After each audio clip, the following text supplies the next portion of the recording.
Is your company focused on getting good Google reviews and making sure your business is showing up when people are searching for storage in your area? We are going to discuss that and much more in today's episode of the Self Storage Insight podcast. Let's go.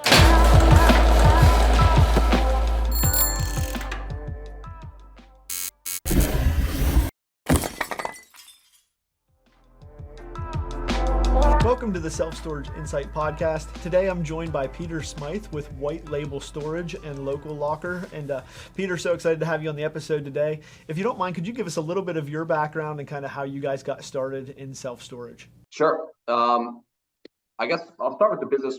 We started out kind of as a non-typical self-storage player, almost like a retailer. Myself and a co-founder, when we were at Harvard Business School, we had this idea where we wanted to sort of build a decentralized network of storage facilities in the urban core. New York is the deepest market for that. It's the meatiest customer base. People live in the smallest places. So we started a business called Local Locker, where we go and we take dead space around the city and convert it to what we call small neighborhood storage facilities. Your typical storage facility is a remote, centralized warehouse. You drive to it, you have a parking and loading situation, you go in, you put your stuff in, you come out. When you're living in the city, that's not, most people don't have cars. If you do have a car, at the typical 3 to 5 mile radius that you would care about in self-storage is totally irrelevant, right? 5 miles in New York City is over an hour. Yeah. So we wanted to build something that was convenient. We considered it sort of an untapped part of the market. We started in 2018, we found a space in the East Village. We converted it to 65 4x4, 3x4, 4x5 storage units. We put together, a remote access control system using residential software and hardware, security cameras, and we basically built, at the time, what we didn't realize, we sort of built our own tech stack that already was sort of off the shelf in the self-storage world, but we did it for this urban model. And the facility filled up. I mean, we found ways. It wasn't like the easiest thing in the world, but we found ways to market this thing remotely. I mean, with 65 4x4s, you don't have enough revenue to staff that facility. So we were always only ever be a remote, unmanned business. So we did the first one, did the second one. We now have over 50 facilities across multiple cities, still focused on the urban core there, but we've been brought into some suburban and rural conversions as well. So that was our foray into the self-storage market.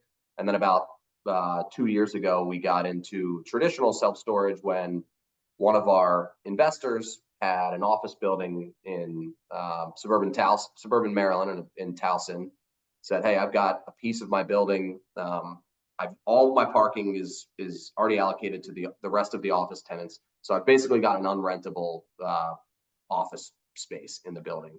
And he converted it to storage, but very quickly realized his property manager, his leasing setup was not right for storage, right? It's really a consumer business and consumer product. So, tracking down new credit cards when people's credit cards expire, doing the collections process, and even distributing access with key fobs, which is how you would typically do it in an office building, didn't work. So we sort of looked at ourselves and said, at the end of the day, our core competency is managing storage facilities. They just happen to be under our own brand. Like, why don't we start doing this for independent mom and pop self-storage owners? So that's how we got into traditional storage. We sort of started out with this urban concept, and now we have Local Locker, which is a product that we're still growing. And then we have we call it white label storage, because when we take on a client, we let them keep their name and brand. We can help them with it. We're happy to lend our brand if they actually do want to use Local Locker, but for the most part, we are a white labeled product. Okay.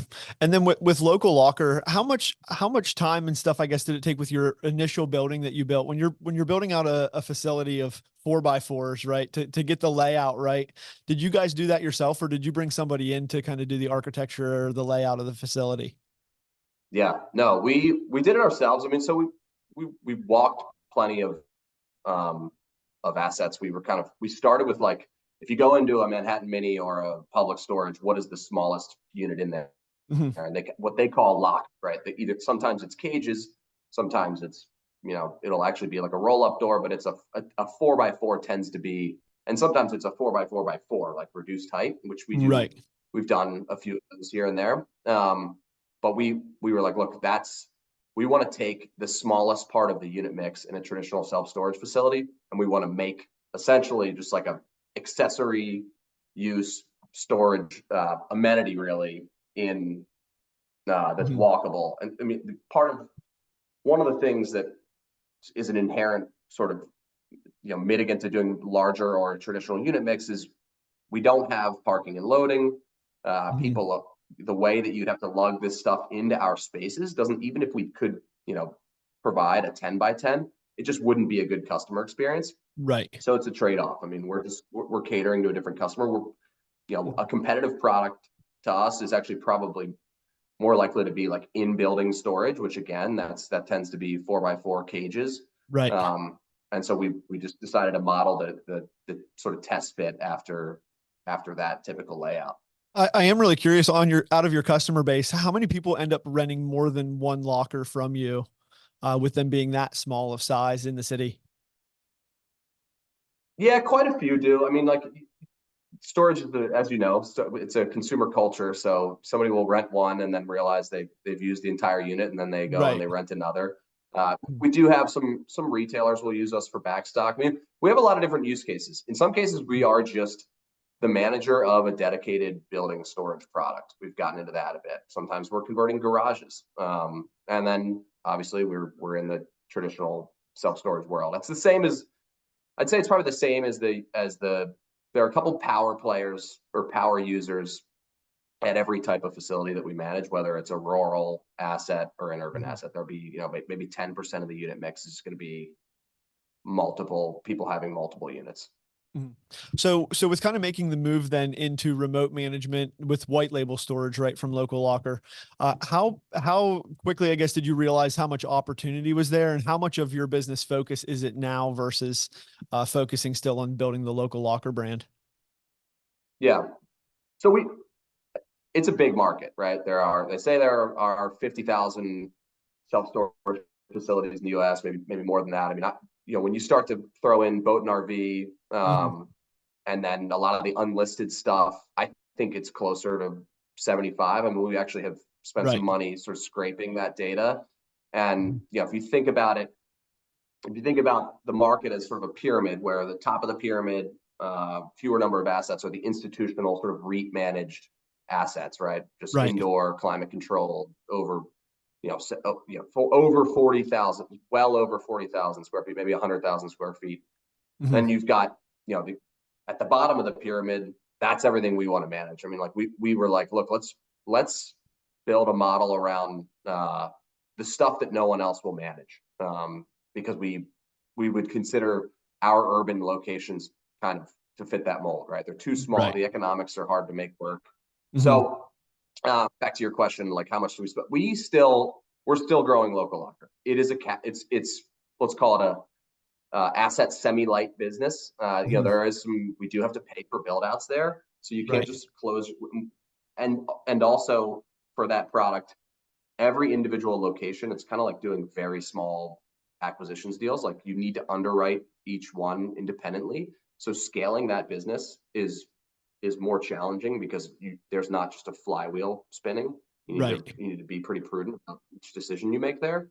So, but at the same time, the dollar value, the gross profit on those deals is 10x what it would be on our third party deals. Mhm. So we have on the way we've separated the businesses. We've got our supply acquisition team. So like for third party, we have people calling on landlords. We go to conferences. We do, we put together marketing collateral to try to put the word out about our business. Local Locker, it's like we're Starbucks. We've got tenant reps out there looking for space. We have biz dev reps on our team trying to build relationships with landlords. So that Mhm. is separate. But then on the back end, the reason that we're still focusing on 50-50 on both businesses is because they're complementary on the back end. We manage them the same way with the same Mhm. team. and with mostly the same software and hardware. The tech stack is the same. That's why we got into it. So Right. we think they're complementary, and there are synergies, and that's why we want to keep growing both. And in many cases, local locker deals will lead to new white label clients, and white label clients will lead to new local locker deals. So we consider them sort of like two products under the same management company. Right. And a lot of stuff will fall under that as far as, we'll discuss it a little bit later on as far as marketing and leasing up and that sort of thing probably apply to both of both of those companies. Can utilize from some of the things that you learn as you figure out strategies and what's working, for your own facilities, and then pass that on to the other companies that you manage as well, I'm sure. So let's talk about a little bit about, why choosing remote versus having a staff facility. What kind of questions do you run into there when you're talking to somebody that's looking to go with a remote management company, but they're currently staffed, or if they're purchasing a facility that's staffed and they're looking to switch it? What are some of the main things that you're looking at, and why somebody should choose a remote managed facility versus staffed? I mean, the two things you want to look at are really like the type of asset and the tenant mix. Mhm. There are just certain assets that we don't think really lend themselves to remote. And that's mostly based on size and sort of, which then leads to volume of activity. If you've got over 400 units, 500 units, we started out saying really 300, and we think you can do some sort of hybrid models when you get up to 500 for sure. But if there are a lot of people moving out, it's just a lot of on-site work, right? There's to take care of the physical experience. That's sweeping units, that's overlocking units when people don't pay. That's having eyes on a facility that has some pretty good foot traffic and making sure it doesn't become dilapidated. So we look at that. We just start with like a cutoff of like, hey, we're probably not going to make sense if it's more than 500 units. And then, when it comes to like a 350 unit facility, even there, if you're coming into an asset where there are an older tenant mix, they've never had rates moved on them, they're not on software, it's kind of like an old school mom and pop facility. Mm-hmm. You will create a lot of turnover when you come in and you start implementing remote best practices. Right. And that's fine. You should still do it, but I think the way that you make that transition, you need to be a little more thoughtful about. You might want to, for that scenario, like an older asset, you probably want to have somebody on site during the transition, because you might be training, you're changing customer behavior. Like, are people paying by check? Many cases we'll come in and, the landlord has trained the customers to walk in at any point during the month, and maybe even after the month, and deliver a check.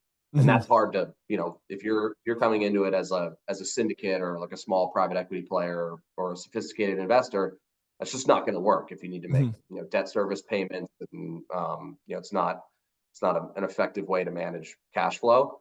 So, but at the same time, if you just come in and you say, hey, everybody needs to be online in the next 30 days, and we're going to overlock your units, you're going to create a lot more turnover than you may have otherwise. So that's some of the stuff we look at. But at the end of the day, it's about cost reduction. Like, if a facility is of a certain size, you should at least move to partially remote, because it's just not going to be generating enough revenue to justify the on-site burden and benefit of the labor there.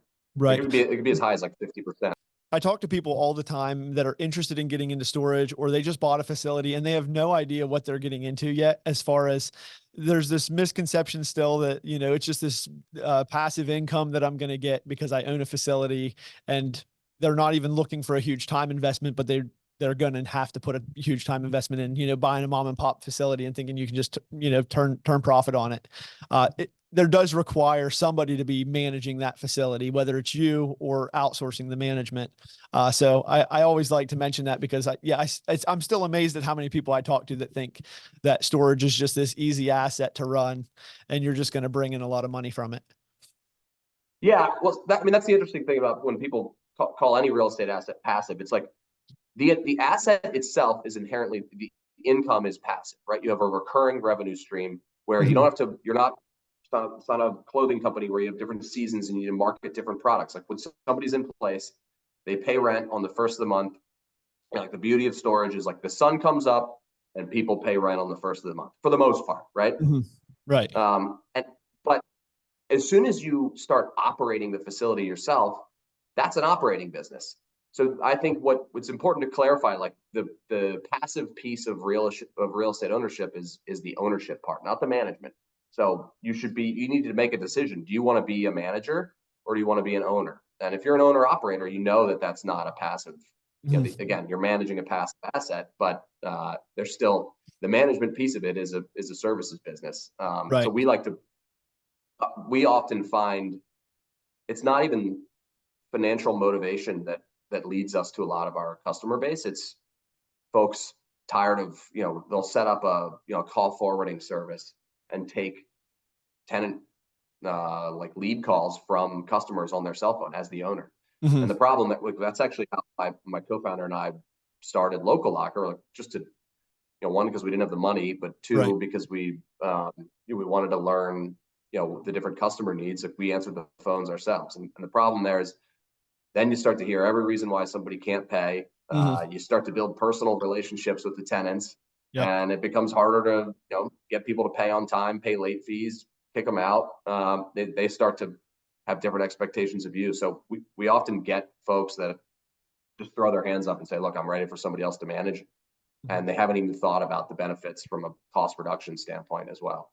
Right. And collections being a big part of it, right? Everybody that I talk to is, one of the reasons that they use software or that they implement management is because they get tired of collecting money. And even Yeah, though it seems like all the money should come in on the first, it never does. And so you yeah, spend a decent portion of your time chasing down payments and then yeah, like you said, dealing with the customers and their stories about why they can't make it. And so there's also a line there between running a business and then also having, a good relationship with your customers. It does help increase the length of tenancy and that sort of thing. But you also have to run a business. And so if you're not yeah, willing to make some of them tough decisions or have some of them tough conversations, it is best to let somebody manage the business that's willing to have that conversation for sure. yeah. So, And you can be effective as an owner operator.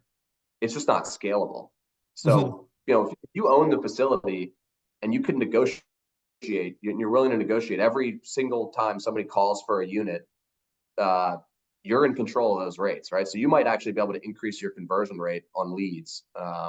If you're like really hands-on and you're there every day, you can make the facility nicer. mhm. But at the end of the day, people don't tend to do that because they're buying this the entry into self-storage is as an investment, typically not as a career choice. So the best owner operators are those where it is their actual career, not a side gig. Yeah. Yeah. And I've spoke with some, and again, maybe you can correct me and you may have more information on this than I do, but just from some of the people that I've interviewed, it seems like you cap out somewhere around, 3 to 4 locations and 700 to 800 units. If you get above that as an individual owner operator that you're just managing the facilities, you don't have a bunch of other staff helping you. That's where I've usually see the cap of like, I can't really get past this point. This is as much time as I can invest in the business. Am I way off on that, or as far as I've heard it from No, several? I mean that sounds high to me. We haven't. I would say usually it's around the second facility that if we've seen transitions like that. I mean, we don't. It's not the largest of all the types of customers that we have, like the independent owner operator. Mhm. I don't know that I have enough data to speak sort of largely about this, but yeah, I mean, it's like a lot of husband and wife team working the phones. Maybe you have another family member in the business, or more often than not, you end up finding one employee to sort of be the GM of those assets, and that's what tends to bridge the gap and get you to 5 or 6. We see a lot of that is the one single person working in sort of like a regional hub and spoke model or something like that. But yeah, it falls apart after a handful of facilities for sure. Yeah, and it's definitely important to kind of consider, what are my long-term goals from storage as I'm getting started, because if I plan on getting to 10 facilities or upwards of 1,000 units and that sort of thing, then I'm going to need to implement this at some point. And so implementing it earlier rather than later, so you can kind of see how the flow works and the transition and everything. It's just good to kind of plan out what does your future look like in storage, and then build your strategy off of that. Yeah, we try to get people to be thoughtful about that. You know, if you ever want to exit, it's easier to exit if you have a credible third party manager, right? Like people will, potential buyers will trust your books. They'll trust your rate. You know, it sort of verifies the information that you're putting together in like an OM. And similarly, if you're trying to, you know, take down debt, having a third party manager that can put together projections and sort of stand there as a resource saying, hey, we've managed these other facilities, this is credible, is, I think, helpful as well. That's usually not how folks are thinking about this for the first or second facility, but if you do care about an exit down the road, I think it's important to have management in place.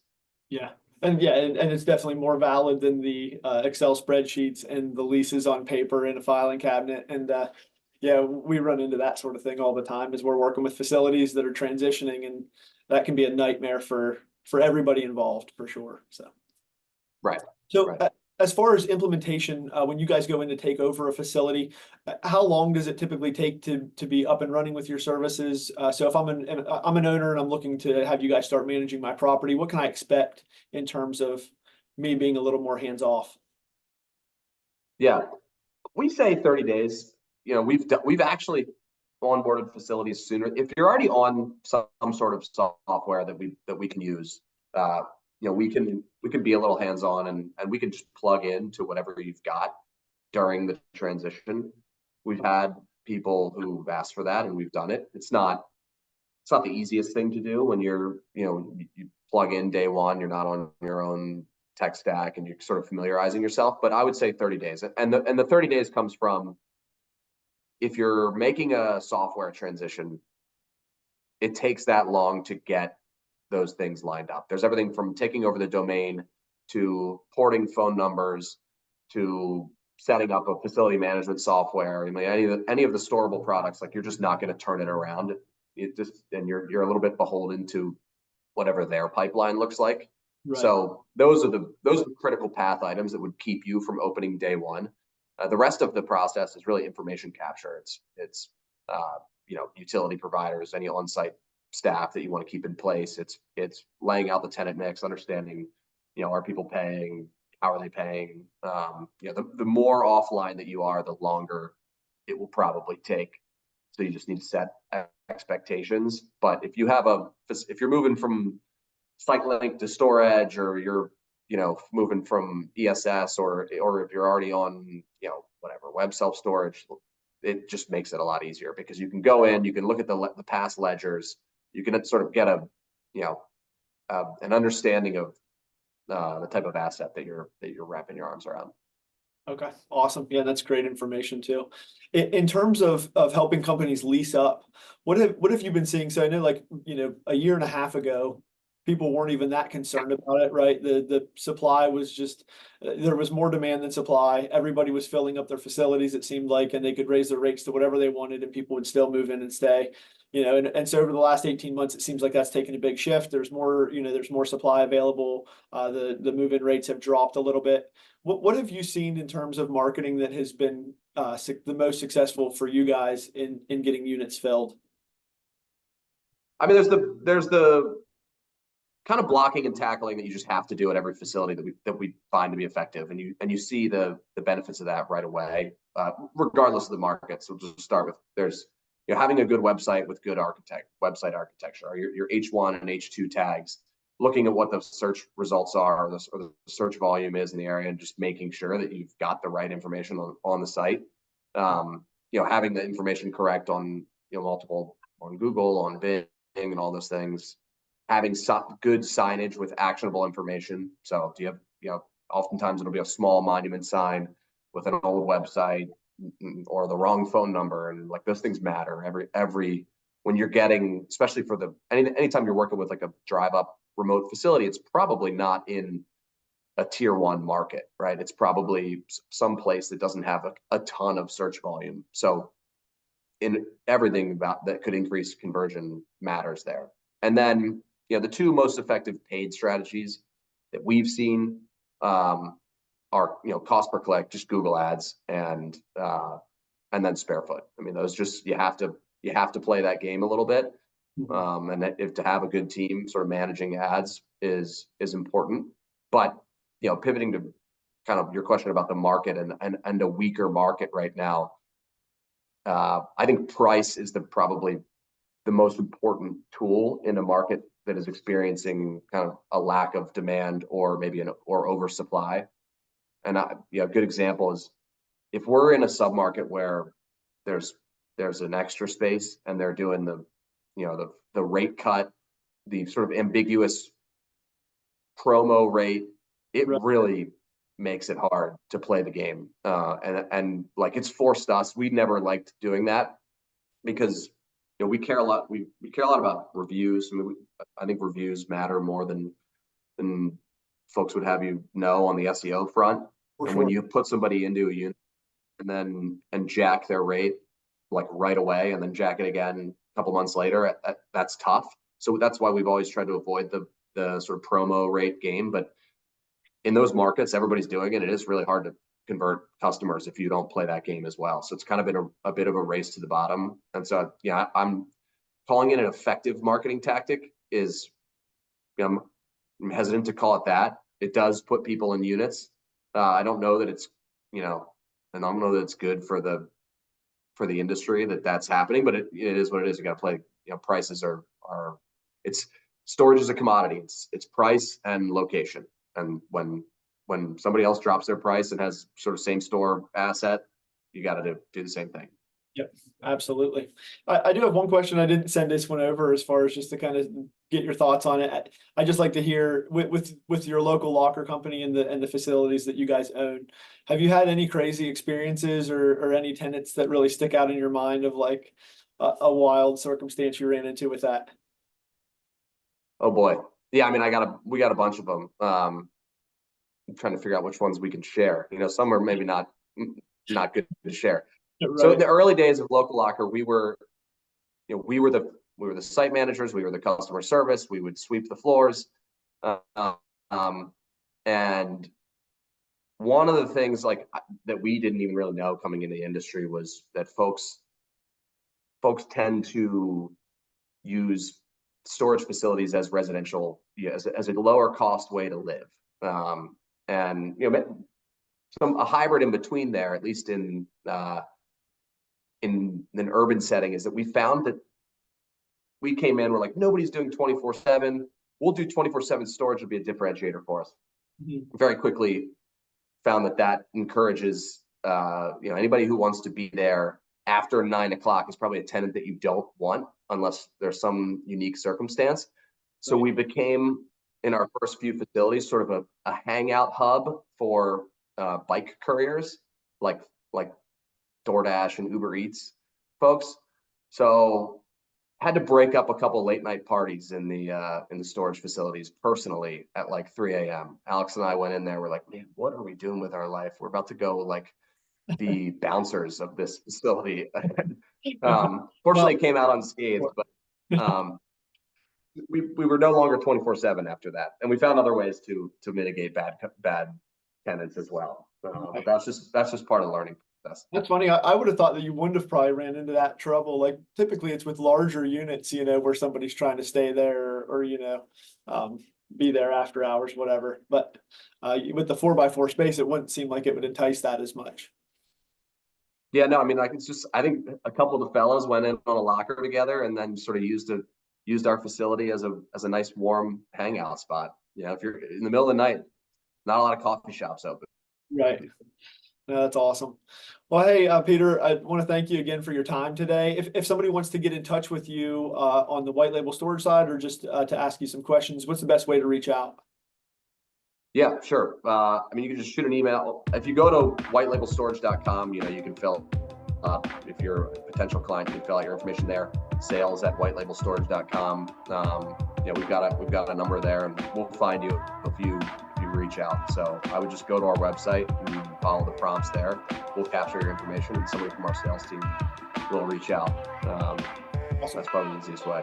Thank you for tuning in to another episode of the Self Storage Insight Podcast. We hope you enjoyed this episode. Just a quick reminder, this episode was brought to you by CC Storage. CC Storage is a no-cost property management software that allows you to pass the fees for credit card processing on to your tenants, freeing up some CapEx space for your business and helping you more efficiently run your storage facility. If you'd like to learn more about CC Storage, click the link in the description below, and we hope to see you again for our next episode.